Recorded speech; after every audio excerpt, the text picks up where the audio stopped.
Hello, everyone, and welcome back for another edition of StreamTime Sports. I'm your host, Nick Meacham, CEO here at SportsPro. And today I'm being joined by editor of SportsPro, Steve McCaskill, to talk all things that are happening across the sports media landscape. And my gosh, there's been some big things happening of late, not just the media summit a couple of weeks ago as we're recording this, but also some big news happening across Europe. So, Steve, again, welcome back to the show. No, it was good to be on here, Nick. Let's dig into the first one, which was a hot topic at the media summit, was what the heck's happening with UEFA and the Champions League rights and all the European football stuff going on, and the fact that Relevant Sports is now leading their first tender on behalf of UEFA after securing that responsibility from team after, 25 odd years. I think we talked about this at the time when it happened. So a little company by the name of Paramount's popped up out of relatively nowhere and really sort of shaken up the landscape across a whole host of different markets. Just talk us through what's some of the key outcomes that have eventuated off the back of this rights cycle, at least to date anyway. Yeah, so we've been kind of across this since the decision was made to go with Relevant rather than Team, and we were hearing snippets of information, and even in Madrid, and even so, this took us all by surprise. My phone went off literally as I was on the air bridge going on the plane back to London, and it emerged that Paramount had won the majority of the Champions League rights in the UK. It's also done the same in Germany, with Amazon having first pick matches in both those countries. It's also got first pick games in Italy, although it's Paramount's not won the rights there. They're still with Sky, and it's the UK one that's taken the headlines just because it's completely taken everyone. It's come out of nowhere basically. Paramount, it does have interest in the UK. It has some pay TV channels. It has Paramount Plus, although that's bundled with Sky at present. It's not really I wouldn't say it's a mainstream streaming service in the UK. I'd say most people probably do get it as part of their Sky Cinema subscription. It has Channel 5, and of course it has Pluto TV, so that's his interest. So the fact it was Paramount was a surprise, and then I think the money involved is also not necessarily taken people by surprise, because I think everyone was expecting an increase. The Champions League has done very well recently, but it represents quite a big increase in the combined deals with between Amazon, Paramount, and Sky, so interesting. Sky is back in the fray. It's got Europa League and Conference League rights. Those have been unbundled. It's £2.2 billion over 4 years is what we understand. So it's the scale of that fee. It's the fact Paramount's come out of nowhere. Essentially, I think there's a lot of discussion now about what consumer propositions are going to look like in 8 to 18 months. But yeah, we had no idea that Paramount was coming. I think we thought TNT would go back in for it, given it's arguably their marquee property. At least it's their USP in the UK. So yeah, exciting times, but I didn't have a clue this was coming. Now, Paramount's a really funny one at the moment to watch and follow. Obviously, they've been acquired and been involved with some pretty major international rumors, as well as an acquisition itself, but and also came into the market and mopped up the UFC rights, which was obviously a really big move for them in the US. Now to see them spread their wings outside of the US and make a move like this, Paramount's always been an enigma for me, and I'm curious to see whether now that they have these rights, how they also do lean into those free-to-air channels that they have. Will Channel 5 get any access and have games available free-to-air, or will they all be stuck behind the paywall? Do you have any feel on either what they're going to do or what you think they should do? At the moment, I think Paramount Plus, I think it's something like $4.99 a month in the UK. It might be a bit more than that. But again, like I said, most people, they do have a bundling agreement with Sky. So I'm a Sky Cinema subscriber. I get Paramount Plus as part of that. I think it's obviously going to cost more when the Champions League comes. I think how much it'll be, I don't really know, but I think it'll probably be more affordable than TNT Sports is on Discovery Plus, quite simply because they don't have all those rights to pay for. TNT Sports is positioned as, because it's a pure play sports provider as part of the Discovery Plus package of content. Paramount Plus at the moment, if it's just the Champions League, would basically be an entertainment proposition with Champions League thrown in. So a little bit like how Disney has the Women's Champions League. That it's more it's more sport for their subscribers rather than being a sports service for sport's sake. So I think it will cost more, but I think it'll be more affordable. But obviously, you're just getting one property unless Paramount decide to go for more. In terms of the free-to-air component, I think that really depends what's been said behind closed doors. I haven't been able to find out anything on this, whether they decide Channel 5 is a good shop window for this, or if it will stop people subscribing. I wouldn't be surprised to see a couple of games on Channel 5. I think the final, possibly. That would make a lot of sense. That would make sense in terms of getting advertising revenue. So I don't think the final itself is going to be a major subscription driver. Why not get a big audience for Channel 5, get the advertising, and then, as a promotional tool for the following season. So there is that element to it. But of course, I think, we've talked about Paramount being an enigma. I think the biggest question mark is what happens with Paramount and Warner Brothers Discovery, whether if that merger happens, does anything change? I mean, maybe all that happens is you have this combined Paramount HBO mega streaming service that costs more than what it costs now to watch. Yeah, it's an interesting thing. Why I call them enigma, I guess, is that they've also done some weird moves up until this point, like sponsoring F1 and having their branding on various races and try to get shirt sponsorship. And It's Milan. Yeah. I'm just like, not really. How is that investment? There's such an efficiency required in driving subscriptions, and that is a great needle mover to get visibility. But is that turning into anything really for someone who's running a platform like that, particularly when you don't have any F1 rights of significance in the key markets that you're going to be visible in? I found it a bit weird, but anyway, that's interesting. And obviously, that whole conversation around Warner Brothers Discovery and Paramount is a real funny one, because let's just say hypothetically that deal does happen. That means that Paramount's probably paid way more than they needed to for the rights for something that they would have got anyway as part of that deal if they just kept calm and carried on. So maybe in the grand scheme of things, it just doesn't move the needle for what could be a pretty big, juicy multi-billion dollar deal if that was to play out. I guess you've got to pursue an independent strategy no matter what, I think is the other thing. We also have no idea how that process is going to play out. Paramount do want to take the entirety of WBD, but equally WBD could be sold to Netflix or to Comcast. Although, to be honest, I'm contradicting myself there, because I think the TNT Sports in the UK would be part of the Netflix and Comcast deals, based on what I understand from how that if WBD splits. So yeah, it's all there's so many layers to this, and I don't know if we're in danger of overthinking it by what could happen a few years down the line. But for now, I think it just Paramount Plus. It's quite obviously it wants to expand its presence in Europe. We're seeing lots of streamers. They need this global scale to make the sums work. And if you don't have that footprint on the ground in Europe, are you going to be able to make it work? And nothing's more effective than getting people to sign up for your service than sport. Yeah, absolutely. So it makes a lot of sense for Paramount if they want to make some waves, get into the market, get some instant eyeballs and audience. The Sky is the other interesting part. Oh, before I jump into Sky, I will say that the value's gone up, which I think it will get a lot of people's excited perhaps in the industry. Media rights are back, baby. Let's see these revenues fly through the roof and never expect everyone to start spending more. Now, a couple of things I think in context, I'd be interested to get your take on this, is firstly, I believe there's more games now available for this cycle than there were previously because of Collective Conference League and Europa League and the new format than last cycle. Is that correct? I think it's the same. Yeah.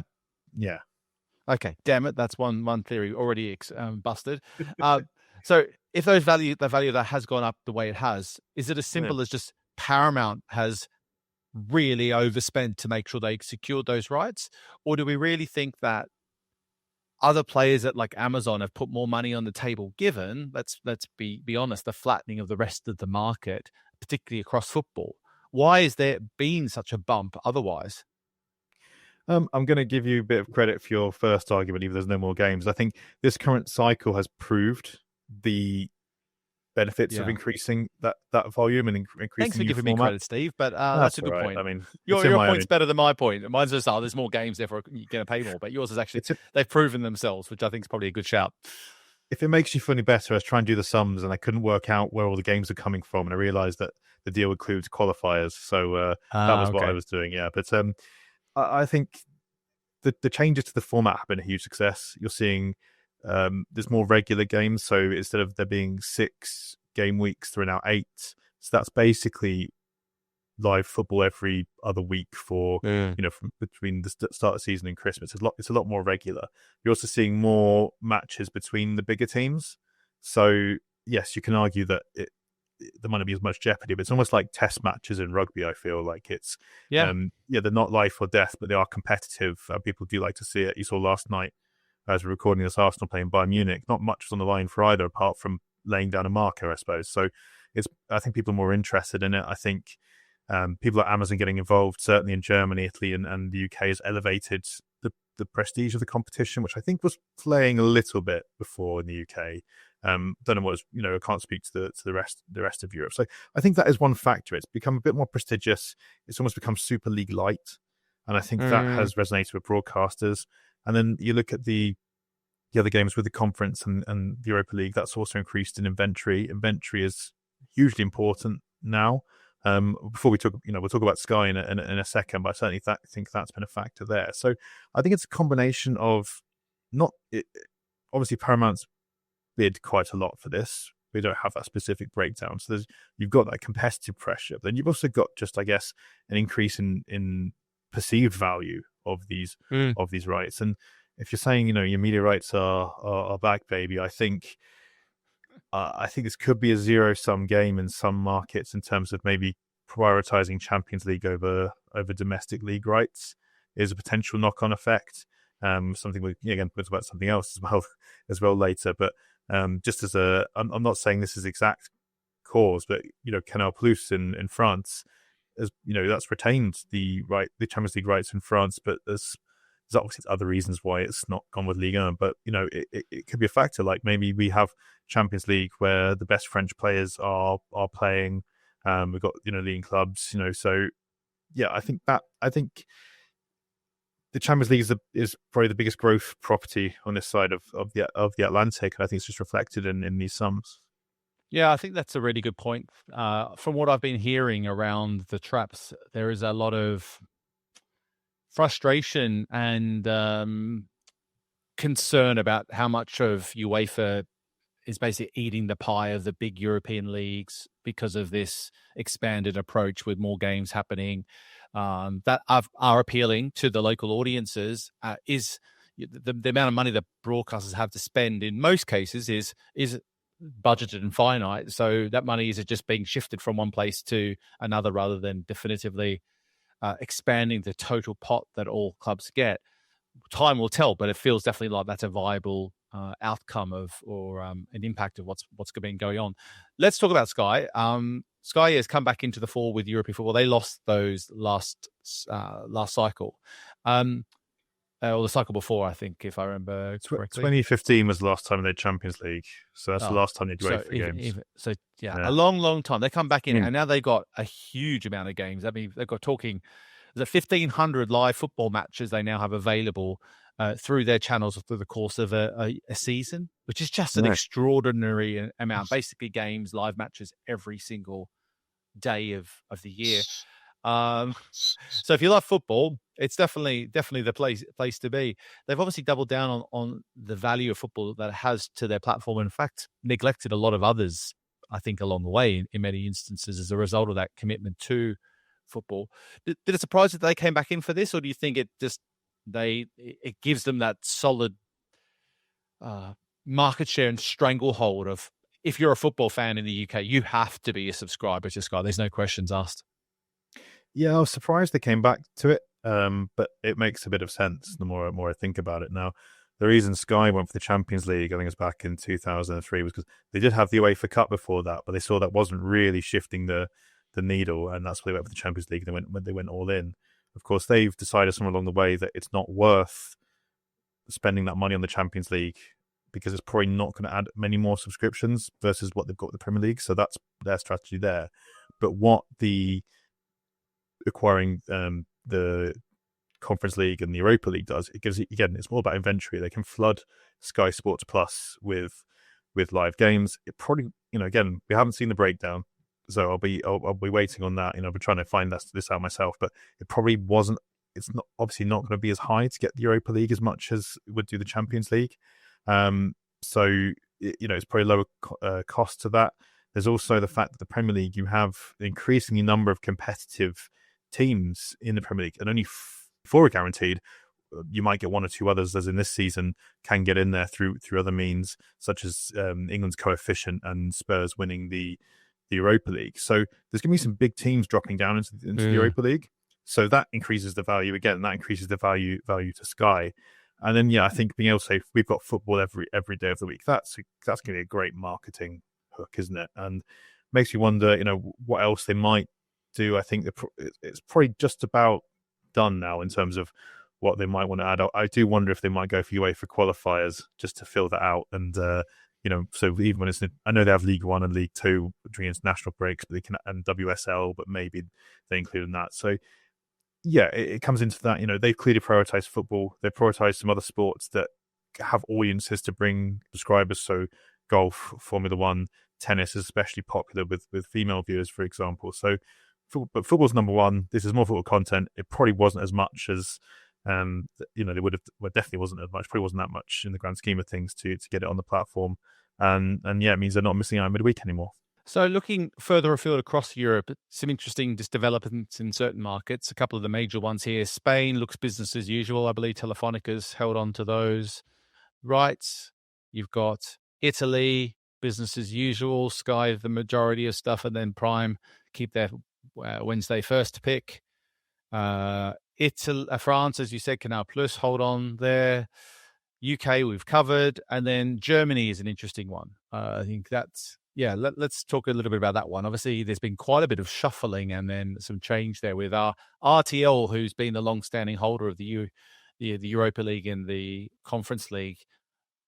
Now lose that to DAZN, but then DAZN have lost a bunch of Champions League, and now Prime Video's gone from first pick Tuesday to first pick Wednesday, and Paramount's got the lion's share of the good stuff for Champions League, a bit like they do in the UK. Does that sound about right? Have I missed anything? It does, and if you are confused, there's a handy table on our coverage on SportsPro.com with all these deals. So Germany basically mirrors the UK. You've got the free-to-air headlines on ZDF, which the BBC have in the UK. DAZN has got the Europa Conference League rights, just like Sky has in the UK. Paramount Plus is now the senior rights holder, and then you've got Amazon with the first pick game. So Germany's a little bit different to the UK in that it's, again, I think we mentioned this a few times on the pod, it's never been a traditionally large pay TV market. It is slowly going that way just because of, I think, just in terms of international forces as anything. So I think they've decided that, again, the best value they're going to get is by splitting those across multiple broadcasters. There's plenty of people who want a slice of it, perhaps don't have the money to pay for everything. I'm sure UEFA are very happy that Paramount have decided to come in that market. Interestingly, Netflix were close in Germany, from what we hear. So they had a very competitive bid, but were pipped by Paramount. And off the top of my head, I think Paramount tried for another couple of markets as well, but were ultimately unsuccessful. Perhaps because it could be finances could be one thing, but maybe UEFA was also concerned about handing over to a streamer in a certain market in terms of getting to end consumers. But in Germany, it hasn't had that issue.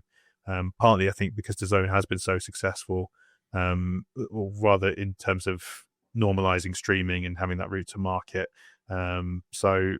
Interesting that UK and Germany one side, unbundling, splitting it across different broadcasters. France, Italy, and Spain, not quite status quo, but very, very similar. Trying to keep it together as much as possible. Now, it would be, to your point about Netflix, if that is true, would be a pretty big step change from their current approach, being very event-based. I could have seen them maybe go for the first pick Wednesday night, Tuesday night, part of their package, because that's a bit event style, which kind of aligns with Netflix's mandate and what they do with maybe the WWE having the Monday Night Raw, if I remember correctly. as part of their mix. But otherwise, they've been very clear, even in recent calls, they're still focused on non-seasonal rights packages that they want to buy. So things that can move the needle on an event or a one-off type of basis. So it would be interesting to see if they were seriously that close to buying those rights, because that would have been meant a bit of a step change from that message. Now, we're going to move the conversation on to DAZN in a second. And I think looking at what's happened in Germany, given they have now lost the Champions League rights they had available in that market, and now they only have Europa and Conference League, given Germany's presence in the Champions League, particularly with Bayern and its other top teams, would be a bit of a blow for DAZN, at least from a audience perspective. No idea. What I don't really understand is, the fact that the net revenues have gone up. How much of that portion of revenue is coming from now? Has the proportions changed from Europa League and Conference League in the mix against the Champions League? Now, does that make sense? So basically, is that making a bigger share of the pie than it did before, because it's proved itself, like you were saying earlier? That would be interesting to know, because if DAZN has downgraded their approach there, but still feel like they've got a good proposition for their audience because of the strength of the Bundesliga's teams in Europe, then that might still be okay for them, I guess. Yeah, I think it's partly that. I think again, you're going to get, you're missing out on having Bayern Munich, and you're missing out on having Borussia Dortmund or something like that. But the German teams, again, could be a case of they could argue you're competitive in the Europa League and the Conference League. I think cost, yes, is probably a factor. And if you are looking to, it could be that they were priced out effectively, or they decided it wasn't worth it. And if they have got Bundesliga rights, they might. I think if we're looking, I think we can almost call it a big four now. I know we've called it a big five European leagues, but in terms of definitely in terms of media deals, for obvious reasons, you need to have domestic league just to be, just to be in the conversation. So we've talked about TNT Sports in the UK. The Champions League is their USP, but they need Premier League just to have their foot in the door there. DAZN has that. They've been quite serious about getting that. So they might have to come to the same conclusion, that they just don't. It wasn't worth the outlay in terms of how they were going to get subscribers. And this way, the Europa League and Conference League, give them that midweek football, give them that inventory, and ensure they can still show some games involving German clubs. So I think it will be very interesting to see the relative, how much those Conference League and Europa League rights are valued within those deals, what value they give to them. That's something I'm really trying to find out, and I'm really interested in see how they are valued in relation to the Champions League. Yeah, I'd be super fascinated to see if that has changed and have it improved, because I feel like it does make a lot of sense if now there's that validation of the product, that more would be interested in following Europe because of that jeopardy that comes with each and every match once you get past the round robin stages. But as I mentioned, we're talking about DAZN, so they've decreased their investment into Germany significantly with this announcement. There's no question of that. They have obviously pulled out of France. We've covered that at length on Ligue 1, and you're going to hear more about that in the coming weeks when we have Ben Morel, who's the former LFP chief exec, on the podcast, which was recorded at the Media Summit. But now there's a news. I heard about this a couple of times at the Media Summit, but did not expect it to be the next couple of days later to be hitting the airways. But that's probably why I started to hear about it then, was that DAZN have now forced their way out of the Belgian Pro League relationship they had.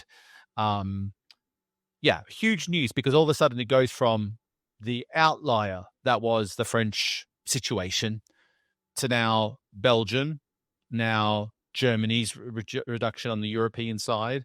Rumors that in Australia there might be some movement with their investment into Foxtel of stepping away from the AFL, which would be massive. Struth. Well, good work. I was going to say blimey, but Struth's even better, actually. That would be huge repercussions for the marketplace.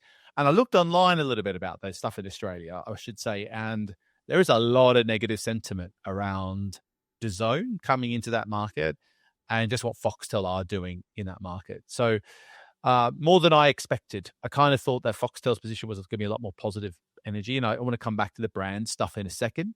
But my point here is that it seems like DAZN is really sort of reining things back now in a few different key markets, particularly around football. And this Belgian thing, I think, is super interesting, because where does the Belgian league go from here, and where does DAZN go from here? So what's your view on them pulling out of the Belgian Pro League? Did you hear much about this before it happened, or was it a bit of a surprise? No, like I've been hearing murmurs of this for a couple of months. I didn't realize it was going to be coming to a head so soon, though. I mean, it is a bit mystifying in terms of you sign that deal and then you withdraw from it. Basically, I think that's both France and Belgium. There's already inklings within the first 6 months of the deal coming to effect. So DAZN's previous deal, I believe, was inherited from 11 Sports. And this current deal was significantly less than the previous agreement that it inherited. And it's just, when you are a rights owner, the whole nature of that relationship is that you take on, you give guarantees, you then take on the risk, and you hope to monetize it and acquire subscribers. It's just interesting. It's happened now twice in 2 different markets, and in both instances, distribution appears to have had a big impact on it. So in France, as far as I can recall, I think a kind of Canal Plus was a challenge in terms of carriage. I could be misremembering that. We'll have to double check that. They haven't got a Canal Plus relationship and distribution at all currently. Yeah. And then, of course, in Belgium, they also failed to get carriage deals with the incumbent telcos. So that's basically why it's come to a head. Piracy has also been mentioned in France, especially. But as you say, it's interesting that they are scaling back in some markets, or being very careful in terms of what they're investing. The zone, we've seen it. We're almost like in the third act of the zone. We had the disruptor stage, we had the consolidation stage, and now we have the platform stage. And it's working and becoming profitable. A lot of money has been sunk into that venture. There was talk of an IPO a couple of years ago. It feels like they are now moving towards that, and it's a bit like when Spotify was going through its IPO. It spent months trying to sort out its deal, years even trying to sort out its relationships with the major labels. It feels like that's a similar thing happening with DAZN. It wants to make sure that the deal it has are going to put it in a as favorable position, if and when it goes to the market. We've also discussed how it's trying to become a platform, how it's shifting towards becoming an aggregator or distributor of third-party content, with its own first-party deals out alongside that, and them working together. So it's basically taking the view that if the sums aren't working, if we feel like the market conditions aren't right, then I think it's super interesting to that carriage thing. I think is just the carriage distribution component of this is the most interesting thing. Who would have thought that the telcos are really the ones in the power play impacting the media rights market so much? But obviously the significance of their role there is massive, because they have, let's say, keys to the audience. And if they're not willing to open up those doors for whatever reason, because the deal's not appropriate or what have you, then it is a rock and a hard place. I remember something similar. Was it with 11 and UFC in the UK? Was one of the first times I remember, going back a decade or so ago now, when they were trying to launch something in the UK and they couldn't get a carriage deal with anyone. So they basically had to give up on that playbook before it even got started. Yes, they won the rights from then BT, and you're right, they couldn't get. I don't think they secured any distribution in the UK. So yeah, as you say, there are gatekeepers still to the market. We talk about the pay TV platforms having, or loosening their power, which is why you see, Sky in the UK probably being one of the better examples of trying to become an aggregator and maintain those customer relationships itself. I don't have a lot of in-depth knowledge of the Belgian market, but in France, the pay TV market now is very IP based, which means these telcos have even greater power.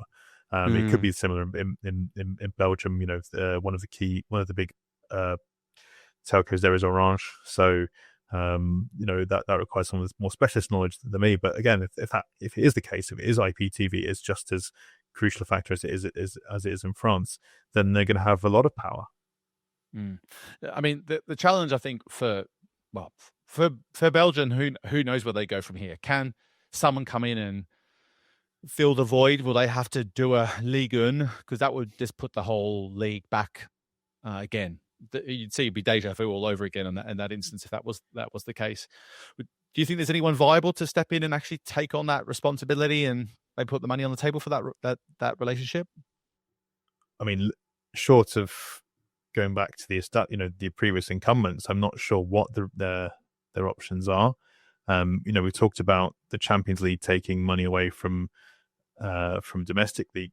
Money we might have been previously allocated for domestic leagues. Is there someone with the money? Is there someone the inclination? Is there someone that thinks Belgian Pro League is going to shift that needle? And what is, with all respect to the Belgian league, it is a secondary league in Europe.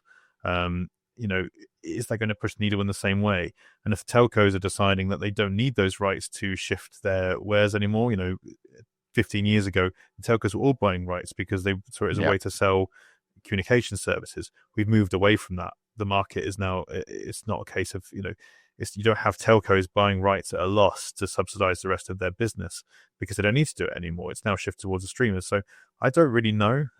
Again, knowledge of Belgium is limited in terms of the media landscape, but it does feel like this is, it's a huge problem. And just based on the footballing knowledge of the two countries, there's been a massive impact on French club finances, but France has industrial talent development conveyor belt. So player sales are one way they can make up the shortfall. Obviously, it's a larger country for a D2C service. It's not great. That might be an understatement, but there are things they can use to mitigate it. In Belgium, I'm not really sure. I mean, it could lead to club bankruptcies if no one comes in. Yeah, it could be that significant. And then you look at from the other side of this and look at DAZN, and we've kind of been talking about it a little bit here, but they've pulled out of Belgium. Let's see the Belgian Pro League can get some money out of them along the way as well. You've got the front situation, you've got the Australian situation. Yeah, it does feel like they're either setting up for the IPO that they've been talking about for a long time ago. Their CEO has been adamant that they are going to be profitable next year. Well, yeah, if you pull out all the loss-making stuff that they've got, that's probably going to help. And that's what they seems to be doing right now. Other than that, the only thing I could think of is that they also want to set up for someone to buy them. And again, I really can't think of anyone else that would be viable to do that as a standalone, other than, say, a Paramount, basically, given their moves they're making in trying to be more of a global streaming player. I can't see Netflix making an investment, although they keep getting rumored with Warner Brothers Discovery, because maybe for the content arm of the Warner Brothers Discovery business, but I can't really see anyone else coming in for making that sort of defined all-in move. So do you think that's the play here? Is there anything else that I'm missing? And secondly, is there any other markets that you think could be worth following or watching that there could be some further ramifications or further changes made, particularly from the DAZN side? Well, I mean, on the first side, DAZN being bought, I mean, yeah, there probably are a couple of streamers that might be interested, I think. And if DAZN thinks that it can shift towards more global deals or global distribution deals, then it might become more attractive. So, if you're, let's use, we have no information on this. Let's use Paramount as a hypothetical example. You get distribution for NFL Game Pass for NHL. You get rights in certain countries. As in Paramount and DAZN in Australia, there'll be obvious, for term percentages there and that market. So it's not out of the question that someone could buy them. But I think someone like Netflix, it's just too messy. Yeah, you don't want to get involved in it. You'd have to get all. This is a company that has very limited sports rights. It has a small team negotiating them. They've all been very clean deals so far. It's not not getting embedded in it. So I think who buys them? Yeah, I'm not really sure who, but it's not out of the question. In terms of other countries, not really got any inklings of what could be next, but I think the market is getting very difficult for these leagues underneath the big four in France. There's a couple that are probably all right. I think the Netherlands and Portugal, for example, I think they're probably okay. But if you look underneath that, and you look at the leagues that have been reliant on those broadcast deals, they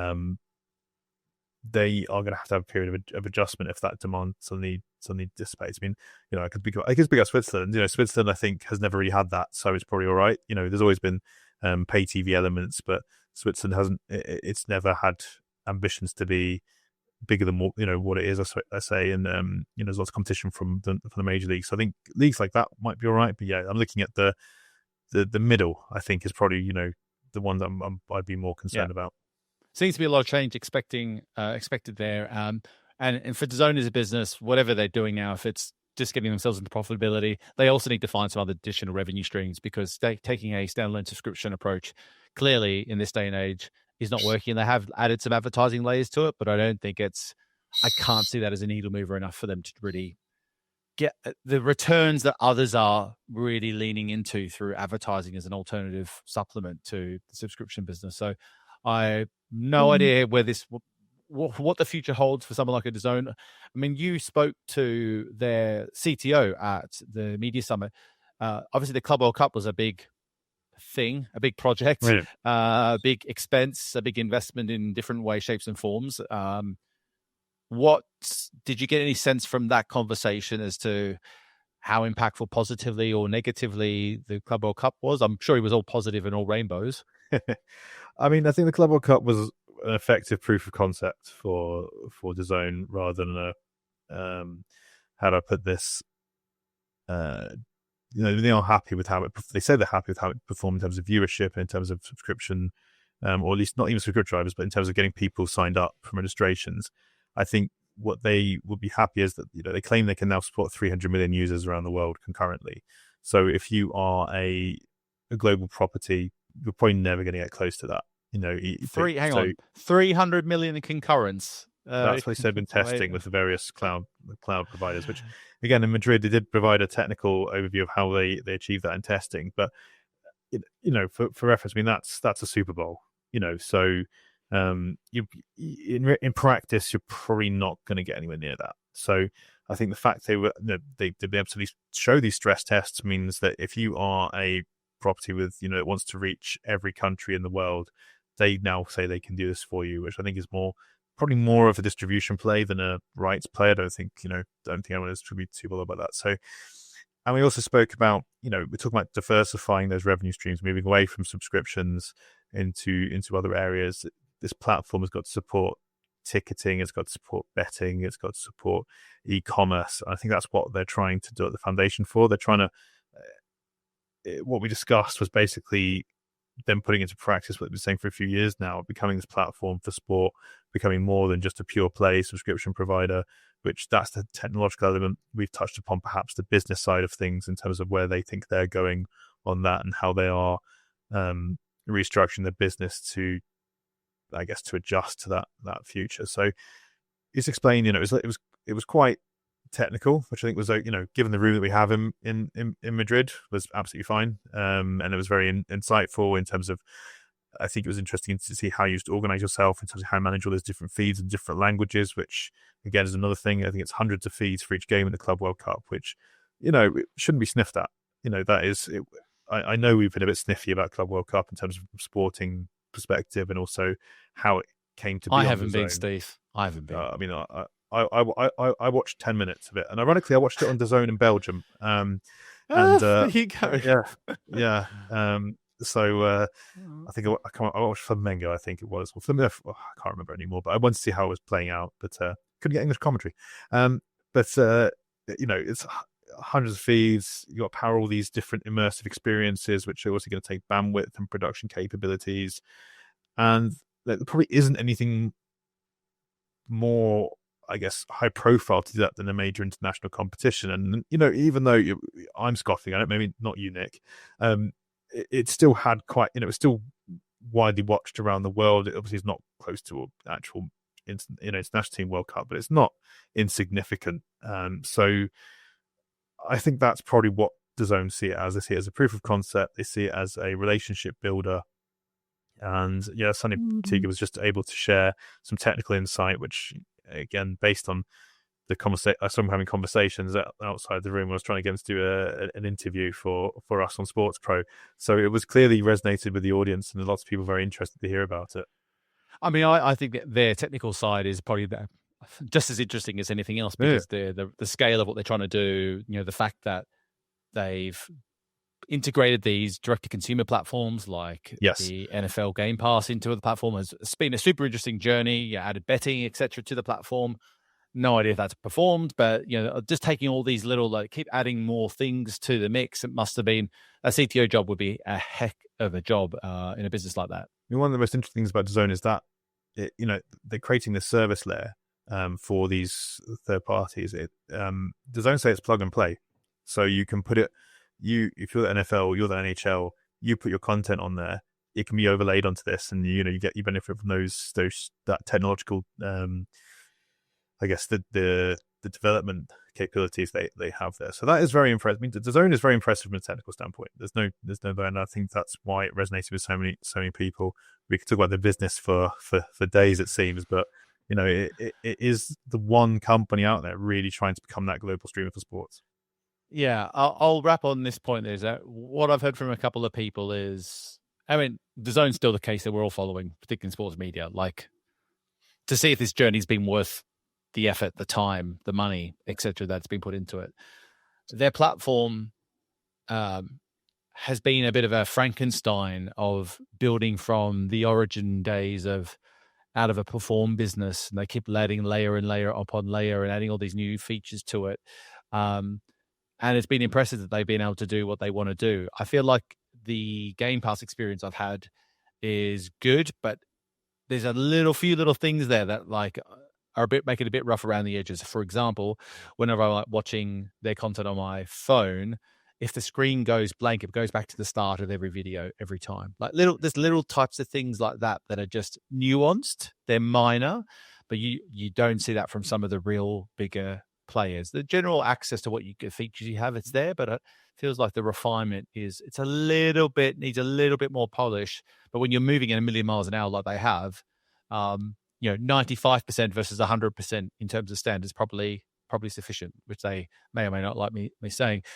The other bit is they have to work out how to drive more value and return out of the other mediums and revenue streams.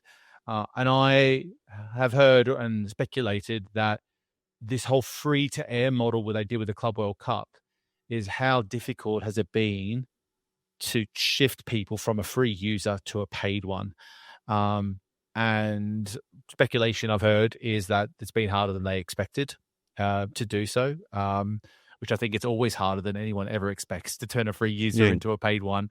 But those are lots of obstacles along the way that they've got to address. But ultimately, if they can turn the business into a profitable one and someone's willing to pay the check that they need to, then it was all worth it. So we'll have to wait and see what happens with DAZN from here. I'm conscious of time, so I want to wrap up shortly. Quick one I want to touch on is that you spoke to BBC Sports, the director of BBC Sport, Alex K. Jelski, on stage at the Media Summit. Just wondering if you had anything that really stood out from that conversation, or indeed if there's anything else that jumped out to you, any surprises perhaps you heard on the ground at the Madrid event. Yeah, so I spoke to Alex, who's now been in the job, I think, for 18 months. I think we got the exact date on stage, and as I said during our conversation, like most British people, I have a pretty special relationship with the BBC. It's been with me for literally my entire life. It's something that it's been my browser homepage for 20 plus years. So I think that means although you value it you also feel like you own it because you pay for it. It's a public institution, so I think lots of people have got opinions on it. And I certainly did, although generally quite I guess I have a positive view of the organisation in the grand scheme of things. And Alex was just discussing some of his changes since he joined the organisation. So things like the digital output in terms of rights, in terms of how it positions football coverage, how it positions women's sports.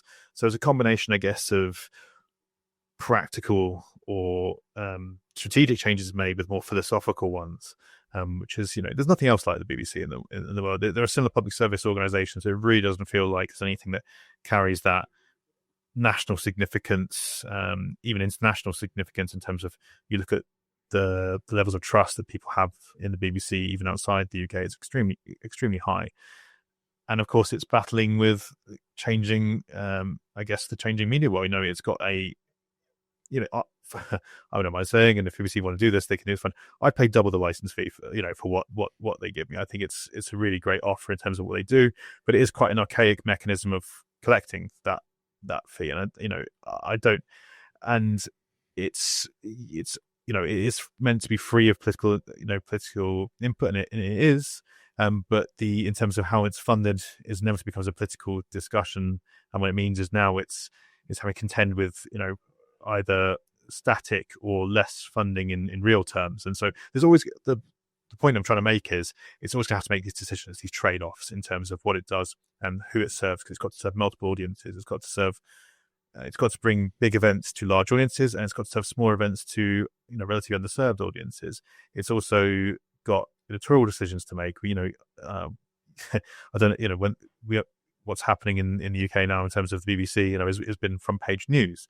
So it was really good to just discuss, and we didn't discuss the latter bit, just for the record. We discussed purely sport. It was interesting to hear his standpoint, where he thinks the BBC and public service sports broadcasting is going in the future.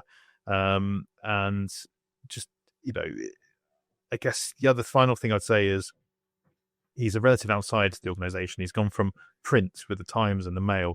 He then launched the Athletic in the UK, and he's now running the BBC Sports. So, yeah, I think it was a fascinating discussion. I'll be doing something for the site on it soon as well. One of the most interesting conversations I think I've ever had from one of our events. Yeah, I had a great conversation with him off stage, and I just felt that, he jumping from the Athletic, an environment like the Athletic, which is, we followed that journey pretty closely too, to the BBC is about as big a jump as you could possibly imagine in terms of culture. This fast-paced startup subscription-led environment to the model that is the BBC is just quite a culture shock for many. So for fair play to him to be able to lead and evolve to that environment, because that must be a bit of a shift. Right. Just a final question really for the event, and let's definitely keep an eye out for those listening on that piece around Alex and the BBC that Steve's going to be producing. But any other major just quick things that jump to mind that you heard on the ground there, either from Alex or just from other conversations that was interesting to you from the Media Summit? I mean, in addition to the stuff in the corridors about the Champions League rights deal, which turned out to be useless. I think the one thing for me is, even if we don't mention AI all the time, it's at the back of everyone's mind. It's now finding its way into other conversations in terms of practical applications. I think most people at the event are quite pragmatic about it. They sense the opportunity, but they don't see the need to be doing it for the sake of it, and they're eager to learn. I think I said something similar last year. I think it's less of a mystery this time. I think people have another year to get to grips with what it can and can't do, or where it's going to be in a couple of years. One thing I've learned is, that everyone's trying to find ways to make things more efficient. That seems to be just a real. I was a bit surprised that we're still trying to find those efficiencies. So that was something. I think it's just the diversity of monetization, I think, is the other thing. I think that's now increasing in people's minds as we've gone to this next level of streaming. We're now no longer making that distinction between linear and streaming in terms of distribution. It's now a case of, how do you capture all that audience? How do you monetize them effectively? How do you get that right media mix? Those were themes that stood out for me. I don't know if you had any final thoughts, Nick.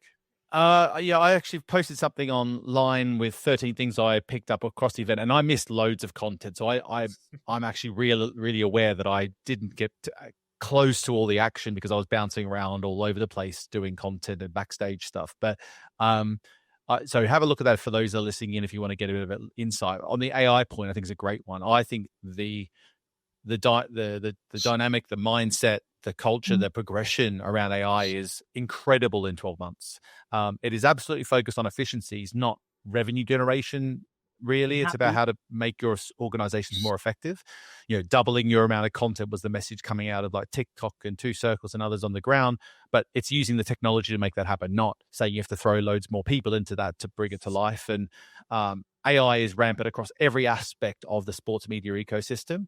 And everyone seems to be pretty like aware of its opportunity, its value, and are all leaning into it very closely. And I think with that, it's created a mindset shift across the whole entire industry of like, we need to keep innovating. Otherwise, we're going to fall behind. And AI, we have confidence in AI can get us there, which I thought was just a nice sort of feeling, whether it is all AI or bust. But, I think it just feels like that's led to a culture shift.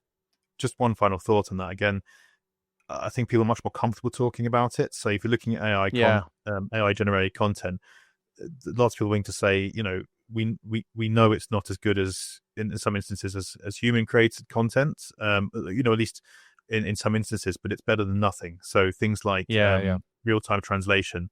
And then the other thing is that audiences are becoming more comfortable with the idea of it now that they see that it's not just it's not slop and AI slop in all cases, or it is a case of making things accessible. It's about using it right. It's about understanding what it should be used for and what it shouldn't. And I think that's healthy for the industry. Yeah, definitely.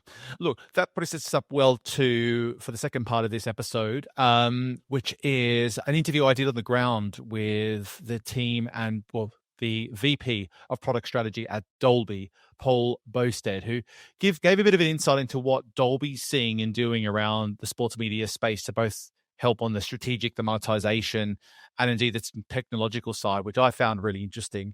And also a little bit of insight from what he had heard through conversations he'd had on stage with Barcelona and the ATP. So I'm going to hand things over to me, talking to Paul Boustead from Dolby, and look forward to catching up with you again, Steve, very, very soon. Thank you, Nick. So, Paul, you're fresh off stage at the SportsPro Media Summit today, and obviously when I hear the name Dolby, I actually have a bit of a flashback. So when I was in my late teens, I was working in projection in the cinemas, and when we would have to deal with what was on screen, we'd also have to do a lot to do with the audio and sound, and we would talk about Dolby incessantly, basically, always delivering great quality sound, of course. But that was what I synonymize Dolby with. You're here talking video and what you're doing in sports. Just what is Dolby doing in this space right now? Well, I've been in Dolby for 18 years, so I've actually been through a lot of the journey that's got us into video and actually getting us into sports now. So we got into video with a product called Dolby Vision, and essentially Dolby Vision enables the creator to have control over how video is displayed on the TV. And essentially the creator can define the colors, and because we know the capability of every TV with Dolby Vision, those colors can be mapped directly across to the TV. So you can get the experience that you want. And this also maps to sports. And Dolby Vision in sports is a really great experience because the team colors come across correctly, which the teams really love. Plus also, when you look at the faces of the players, they look natural. Whereas if you use some other technologies, they may come across very differently on every TV that you look at it, based upon what TV dials, settings you've got. So this move into video has been great, and it's very important for sports, we believe. It's funny you talk about those sorts of things. I think everyone would take that for granted, how important some of those factors have been. When you've been talking to broadcasters, streamers, and sports, what's been their understanding of that as an important factor? Well, so we're getting Dolby Vision in more and more sports experiences as we go forward. So it's been quite successful in that regard. But as a company, Dolby's an experience company. So we think more than just the video experience. And sports is really a great example of this because sports, it's a story as well. So it's a story of the sport, the game you're watching, but there's also a lot of context around the sport as well. So we are looking at how we can get involved in this longer term. And we're starting actually where our customers care. So with the Dolby OptiView products that we're talking a lot about here, we're looking at how we can help our customers tell the story, but also monetize. So earn revenue, which is really important these days with sports. It sure is. It's the name of the game in the sports industry. That is for sure. So you've been on stage just come fresh off the stage, and you're with the ATP and FC Barcelona, talking a lot about that very fact, the coexistence of content creation and monetization. Talk us through this. What were some of the conversation that you had on stage and any key learnings? So we talked a lot about personalized ads and how important they are for sports. And the reason they're important for sports is actually people prefer an ad if it's relevant to them. And so it's funny you said that, because that seemed revelationary for some people, and it's like, that's right. Absolutely, how is that not something that people are taking into account now? But it is such an important part of the piece of the puzzle. Right. And it's more valuable to the advertisers if they can advertise to a segment of users that they want to advertise to. It is really important. And what we talked about there, we've just done a really interesting survey with Dan Rayburn. So we surveyed a lot of sports streaming organizations. I must say, a previous guest of the StreamTime Sports podcast. Excellent. It was a really interesting survey because what we found was that only 10% of sports streaming services are effectively doing personalized ads through dynamic ad insertion. And we also explored the problems around it, which are related to sports itself. Sports is very different to video on demand, where personalized ads are very common. Within sports, it's a much more complex problem because you have many people needing to get served an ad at one time. And it's also, you've got to get all these ads ready to fill your inventory in a very short time, because the delay of transmission is quite low. So which is becoming more and more important in sports. So it's a much harder problem, and to get the video quality right and to get everything done in time. So it's a place for needs a lot of work to get us there at the moment. We talked about this earlier on stage. I did a presentation and I mentioned a little bit about ads there as well. And people sometimes, I think, in sports who aren't from a media background kind of don't really get it. They don't really understand the importance of all this.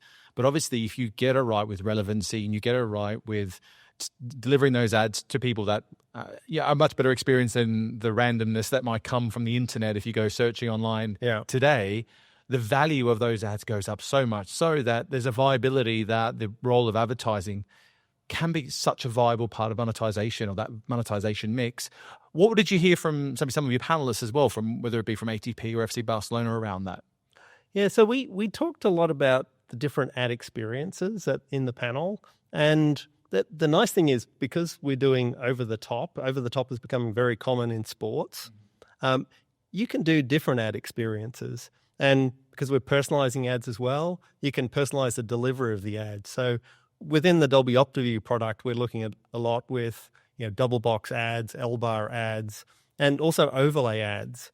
And the nice thing you can do with this experience is, if you know about the what's in the content, as well as what's interesting to the viewer and interesting to the advertiser, you can optimize for that. And I really like the idea of actually having ads being played which are non-obtrusive. Mm-hmm. And you could imagine an ad being played when the goal is scored in a game, but the ad is just an overlay on the bottom right-hand corner of the screen. And so the viewer watching, who is really engaged in the game, sees the ad in the bottom right-hand corner, doesn't disturb from the game, but it's really valuable for advertisers that are trying to grow their brand and associate it with great moments. So I think you can use a lot of data to improve the ad experience and generate more revenue. And this is such an important point, because for the main reasons, and one of the things we're seeing across media rights generally, is a flatlining of revenue from media rights, particularly for those sports that aren't really, let's say, ad-centric. So that's why America, you see the NFL, the NBA do so well. There's lots of stop-starts. They have abilities to serve ads in a very seamless fashion relative to the gameplay. But with football or soccer, they really have a challenge with that, because it's actually rules and regulations that stop that. However, the grey area, I believe, is around more overlay style advertising, where I think that if they can unlock that and maybe FIFA can relax a little bit about some of those limitations, which I did think in the Club World Cup I started to see more of that come to life. Yeah.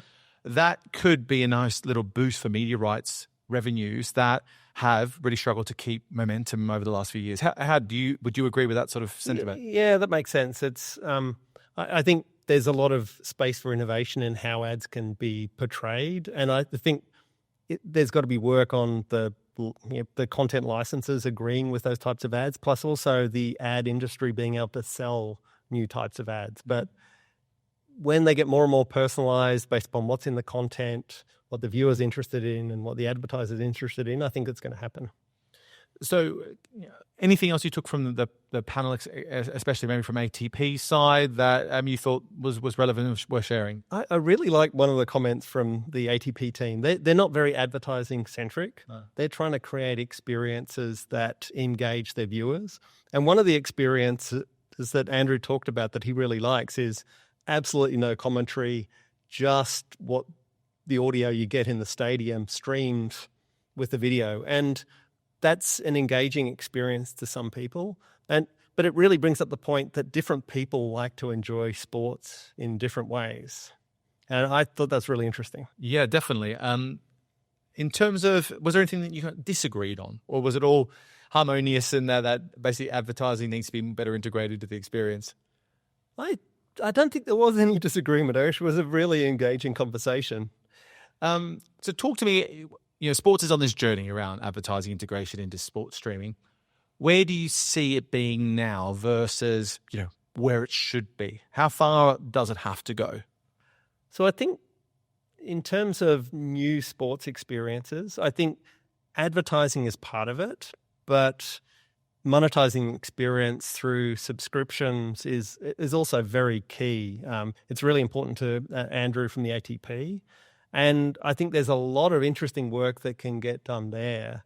And what I believe, and this really riffs off what Andrew was saying, what I believe is that personalized streaming experiences are also important. So if you can personalize a sports streaming experience based upon what the viewer wants to see, I think it's a really compelling thing. And if you think about broadcast sports, you have a commentator who is there trying to engage the viewer throughout the whole game, and he'll talk about engaging things that are happening when goals are about to be scored, but he'll also talk about player histories and talk about other games when there's lulls in the action. But this is an experience which is general for everyone. I think there's room to make experiences that are personalized to a viewer, and with all the data available now about how people are engaging with platforms and AI, I think there is a really interesting path where we can create personalized experiences for viewers. And I think that's going to increase revenue because it's going to keep people watching and they're more likely to resubscribe. So back to OptiView for a second, just talk a bit of nuts and bolts here. What exactly, not only are you offering or doing, but who are you putting that sort of capability in the hands of? Is it the broadcasters and platforms? Is the people basically with the rights themselves who are trying to manage all that? And what is it that they're getting access to? So we're working mostly with people, obviously, that have to own the rights. And we're working with large direct-to-consumer sports organizations. That's one of our sweet spots at the moment. And the products that we have are, number one, a streaming player, a player which is trusted by a number of large streaming organizations and sports organizations. And there we solve the cross-platform problem. If you're releasing a streaming service, you've got to work across a lot of smart TVs, connected TVs, browsers and phones. So we solve that device problem. We also have a streaming product. And the streaming product, what we're aiming to do is to have low and consistently low delays. And the reason we're doing that is actually what's happening in the industry at the moment, what's happening with sports is people are actually watching together via social media. So there's a demand to get the delay low, plus also consistently low so people can watch together. And so we have customers that are trying to get to broadcast delays, but then people want to go significantly below broadcast delays, closer to live. So people are so greedy, aren't they? That's right. Yeah, gosh, always wanting more. But when you're talking about that desire for like latency to be squeezed so tight, betting's always the reason that's being raised primarily. To talk about what are some of those other benefits? You talked about the watch along aspect of it. So we have customers that are looking at betting as the reason, and they want delays in the 1 to 2 seconds. That the lower the better in many cases.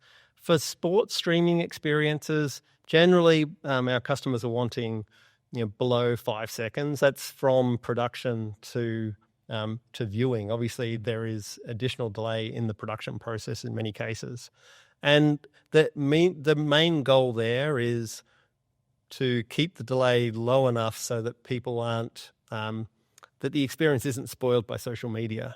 The quickest way to spoil an experience is knowing the goal is going to happen before it happens. So if we get the delays down low, people don't have to choose to turn their phones off, which is a hard choice for people to make these days. Well, we had a study on the presentation I shared earlier. Something like 93% of people watch live sport with a phone in hand, which I think says it all, really. That you can't expect people just to be turning it off and putting it on silent in the corner and hoping that it's going to go away. Interesting. So in terms of then talking about what we just talked about then and talk about the second screen component of it, talk about, we have this conversation constantly about lean in versus lean back experiences that are being served from sports. Do you see one really standing out, or is there one basically standing out for customers and consumers that they're really interested in? Before I answer that, I should just finish the product list of products. Yes, go for it. We also have an ad product. We're doing a server-guided ad insertion product, and our goal there is to address the needs of sports.